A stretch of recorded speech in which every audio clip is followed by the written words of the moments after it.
तो ये बाबा रामदेव जो भड़ुआ बोलता है तो ये किसानों की तरफ से क्यों नहीं बोलता? अब तेरी जो गाय देती है दूध वही सबसे अच्छा दूध होता है, बाकी किसी की गाय का दूध अच्छा ही ना होता।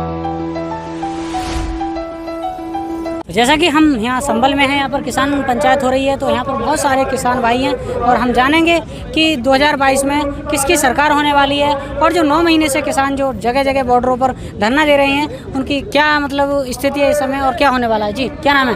मोहम्मद वसीम, संभल से। संभल से। ये देखिए भाई साहब, ये काली सरकार है इसलिए काले कानून लाती है जी। वाइट सरकार होती तो वाइट कानून लाती। हम यहाँ के रहने वाले, हम ड्राइवर हैं। जब से ये सरकार आई है, आप इधर निगाह मारिए कितनी गाड़ियाँ खड़ी हैं। ये योगी सरकार की देन है सब, जो कि आप गाड़ियाँ यहाँ खड़ी हैं। मतलब चल नहीं पा रही। इतना महंगा हो गया, गाड़ियों को बचत नहीं है, तो ये सारी गाड़ियाँ कबाड़े के भाव में खड़ी हो गई यहाँ पर। हाँ, और यहाँ तक के हमारा जो हिसाब लगाना है, आज किसान भाई यहाँ हैं तो ये देखिए किसान कितना परेशान है। और ये 20,000 करोड़ का जो पैकेट लाए थे, यहाँ पर कितने किसान हैं आप किसी से पूछिए, कुछ 20,000 करोड़ के पैकेट को किसी को दिया, कुछ दिया? तो मतलब बढ़ती महंगाई से आपको दिक्कत हो रही है? और दिक्कत। और जो 5 करोड़ राशन और 2-2 हज़ार रुपये जो खाते में आ रहे हैं उनसे क्या है? ये भाई साहब, ये आप ये समझिए किसानों को दे रही है सरकार 100 रुपये का, ये 100 रुपये का राशन देते हैं। 100 रुपये का, ये 100 रुपये का राशन देते हैं, उसके बदले इन्होंने 300 रुपये सिलेंडर पे बढ़ा दिए। ये 200 कहाँ जाएंगे?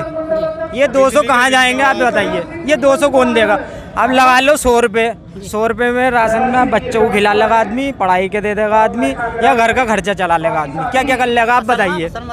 क्या कर लेगा? देखिए 9 या 10 महीने सारा आलू बिक रहा है 600 रुपये को, लागत आती है उसमें 1000 रुपये की, कम से कम 1 बीघा। आपका क्या नाम है? मेरा नाम जावेद जी। तो जावेद भाई क्या कहना चाहोगे? तो मैं ये कहना चाहूँगा, आप कह रहे हो कि सरकार 2-2 हज़ार रुपये और अनाज दे रही है फ्री में। हम एक जंजीरे का पैकेट भी खरीदते हैं, उसमें भी टैक्स देते हैं 1 रुपये में भी, तो वो तो हमारा टैक्स हम ही तो दे रहे हैं। वो कोई हम अपने घर से कमा के दे रहे हैं, कोई नेता कमा के दे रहा है हमको। हमारा ही आ रहा ना लौट फिर के। अगर हम चिप्स ले में तब हम टैक्स भरते हैं, हम नमक ले में तब हम टैक्स, कोई भी चीज़ खरीदेंगे तो हम टैक्स भरते हैं उसका। तो सरकार हमें टैक्स ही तो लौटा के देती है, या सरकार को अलग से कुछ चीज़ लेके आ रही है? बताओ। 2022 में चुनाव होने वाले हैं, तो आप मुख्यमंत्री के रूप में किसको? भाई अखिलेश यादव। हमें जवान नेता चाहिए, हमें जवान नेता चाहिए। काली सरकार काले कानून लाती है ये। जी बताइए, आप क्या कहना चाहेंगे? आपने देखा होगा कि हम जो लोग हैं, कोई भी चीज़ खरीदते हैं उस पर डबल टैक्स है। हर चीज़ बात कुछ भी चीज़ देख लिया रोड टैक्स ज़्यादा होगा, जिसकी वजह से ये वाहन जो है सब खड़े ही हैं। बिजली बिल है दिल्ली में 200 यूनिट का बिल 200 रुपये, यहाँ पर 23 रुपये है।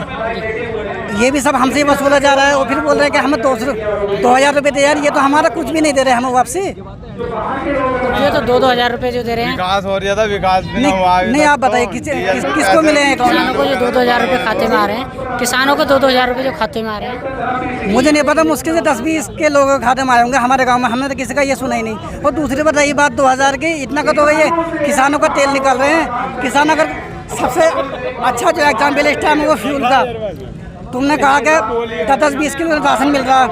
आप देखिए कि पिछले 9 महीने में तेल का रेट क्या हुआ है।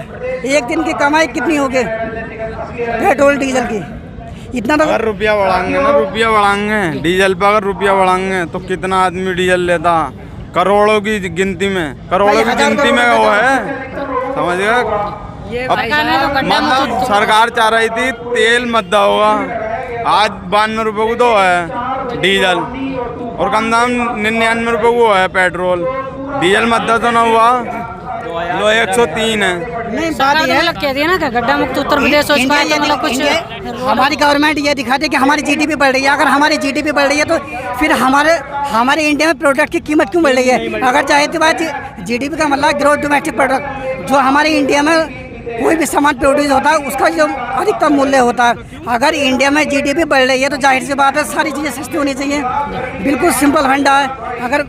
अगर हमारे लोग 70 कट्टों के निकल रहे हैं तो जाहिर सी बात है मार्केट में जब डिमांड कम होगी तो जाहिर सी बात है रेट जो होगा एकदम डिक्रीज होगा किसी भी चीज़ का। तो जब पेट्रोल का प्राइस इतना बढ़ रहा है, फिर सरकार ये बोल रही है कि हम नुकसान में हम काले कानून वापस नहीं ले सकते, कि इस कानून से हमें फ़ायदा है। हमें तो लगता नहीं कोई फ़ायदा है। उत्तर प्रदेश में जैसे कि चुनाव होने वाले हैं कुछ ही दिनों बाद 2022 में, तो आप मुख्यमंत्री के रूप में किसको देखना चाहोगे? देखो ये तो एक क्या नाम है, बीजेपी का पॉलिटिकल मैटर है। जी, क्या नाम है आपका? मोहम्मद जुनैद। जी, क्या कहना, क्या कह रहे थे आप? पूरे हिंदुस्तान से बीजेपी का सफाया। 2022 में जो चुनाव होने वाले हैं तो मुख्यमंत्री कौन बनेगा? मुख्यमंत्री कोई भी बने, उसके बाद जो है अखिलेश यादव की ज़्यादातर सोचा पब्लिक की यूपी की, लेकिन जो भी बनेगा बीजेपी हटानी है। अच्छा जी। क्या कारण रहेगा, मतलब कि वो तो काले कानून, किसान की महंगाई बढ़ाना। 2013 में मोदी जी ने कहा था अगर हमारी सरकार आएगी तो 35 रुपये डीजल और 40 रुपये पेट्रोल मिलेगा। 2013 में इलेक्शन से पहले कहा था, लेकिन आज देख लो 99 रुपये 89 पैसे पेट्रोल है और 91 रुपये शायद 85 पैसे डीजल है। अब किसान खेती करे कहाँ से करे? बिजली पे बिल देख लो, एक महीने में अगर रीडिंग चेक करना आ गया तब तो ठीक, और अगर उस 200 यूनिट पार करता है तो 3 रुपये यूनिट बढ़ जाता है। 400 यूनिट होते हैं तो 6 रुपये यूनिट बढ़ जाएगा। यहाँ तक कि 600 यूनिट अगर पहुँच जाते हैं तो 11 रुपये यूनिट बढ़ता है। तो फिर क्या होगा उसका? किसान से जा रहे हैं ये सारे कुछ। बीजेपी सपोर्टर तो कहते हैं कि अगर देश को आगे बढ़ाने के लिए अगर महंगाई का सामना करना पड़े तो हम जो है डीजल पेट्रोल 500 रुपये तक को भी खरीद पाएंगे। क्या कहना चाहोगे? तो देश आगे बढ़ रहा है।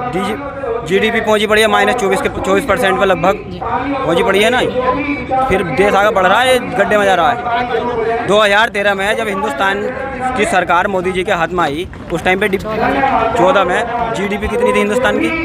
लगभग 10 प्लस में, आज माइनस में है। तो फिर इसका जिम्मेदार कौन होगा? उस टाइम पे तो सब मनमोहन सिंह को या नेहरू जी को जिम्मेदार ठहराते थे, आज इसकी जिम्मेदारी कौन लेने को तैयार है? या हमारी मीडिया से, आप भी मीडिया से हैं, मीडिया को जो है अफगानिस्तान दिख रहा है 1849 किलोमीटर, हिंदुस्तान के 50 किलोमीटर पर किसान बैठे हुए हैं। वो नहीं, एक दलित बच्ची का हुआ था, नाबालिग बच्ची का, उसके साथ में भी सरकार खड़ी नहीं हुई, इसके साथ में भी सरकार खड़ी नहीं हुई। 2012 में जो निर्भया कांड हुआ था उसमें हिंदू मुस्लिम सिख ईसाई सब एक साथ खड़े हुए थे, लेकिन उनको सज़ा मिली। इसमें किस बलात्कारी को सज़ा मिली है? उल्टा सपोर्ट सरकार करती है उनका, बलात्कारी का करती है नहीं करती है? फिर बताओ किस चीज़ से, किस हिसाब से इस सरकार को हम रख लें अपने पास? सरकार को तो निकाल कर फेंकना पड़ेगा। जब सरकार पब्लिक की ना सुन रही तो किसकी सुनेगी? जब पब्लिक ही सेफ ना तो कौन सेफ होगा? ये बताइए, जब लॉकडाउन में देश का प्रधानमंत्री ही भीख मांग रहा था तो आम जनता का क्या हाल होगा? करा था चंदा ना। ये विदेशों में कितनी बड़ी जलालत की बात है कि हिंदुस्तान का प्रधानमंत्री चंदा कर रहा है, तो आम जनता के क्या हालात होंगे? गलत बात है हमारी, ये सही?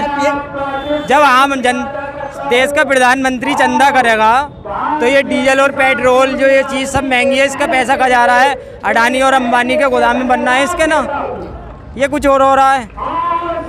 नहीं, सब ये अडानी अंबानी की सरकार है, ये कठपुतलियाँ हैं उनके हाथों की, जैसे वो नचाते हैं वैसे ही ये नाचते हैं।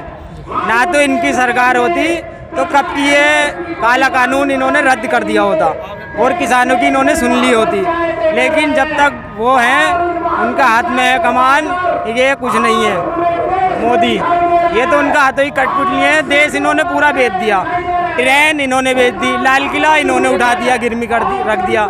तो देश की जो पुरानी संपत्तियाँ थी वो तो सब ये रखते चले जाना है गिरवी। तो हिंदुस्तान में हमारी मासूर बुजुर्गों की चीज़ें क्या रह जाएंगी बताइए आप? अगर सरकारी संपत्ति से सरकार को घाटा हो रहा है तो अमीर लोग खरीद क्यों रहे हैं, और अगर फायदा है तो सरकार बेच क्यों रही है? इस चीज़ का जवाब चाहिए। लाल किले का 1 साल का टर्नओवर है 500 करोड़, लेकिन इन्होंने बेचा 300 करोड़ में। अगर हम सिंपल से बात करें लाल किले की, तो लाल किले में 200 करोड़ का 1 साल में वैसा फायदा बिना गिरवी रखे हुए, गिरवी रखने की जरूरत क्या थी टिकटों से? दूसरी बात अब बात ये, बाबा रामदेव ने 2014 में कहा था कि डीजल 35 और पेट्रोल 45, अगर नहीं हुआ तो मैं गवर्नमेंट छोड़ दूंगा। आज वो ढोंगे बाबा फिर भी उस गवर्नमेंट में क्यों बीजेपी का सपोर्ट क्यों करता है? वो क्या देश छोड़ेगा? वो तो सलवार, ये सब चोर हैं। वो तो खुद सलवारी बाबा सलवार पहन के भागा था, वो क्या देश छोड़ेगा? अच्छा, ये बाबा रामदेव के जो गेहूँ होते हैं ये 44 रुपये किलो क्यों बिकते हैं? ये कहीं विदेश से गेहूँ आते हैं इनके, और हमारे जो गेहूँ हैं वे 1400 रुपये को क्यों खरीदती है सरकार? ये बाबा रामदेव कहीं विदेश से लाता है गेहूँ, ये इसका कहीं विदेश में मिल लग रहा है तो हिंदुस्तान के ही। तो ये बाबा रामदेव जो भड़ुआ बोलता है तो ये किसानों की तरफ से क्यों नहीं बोलता? अब तेरी जो गाय देती है दूध वही सबसे अच्छा दूध होता है, बाकी किसी की गाय का दूध अच्छा ही ना होता है। क्या कहना चाहोगे? औरों की भैंसें क्या मूत दे रही दूध की बजाय? जो उनका बाबा रामदेव का दूध जो भैंसें गाय देती हैं उनमें तो है ना क्या मिला हुआ हो जो महंगा भी गया है। तो किसान की भैंस जो दूध दे रही तो क्या मूत रही है? वो मूत रही हो तो मियाँ बता दे आगे।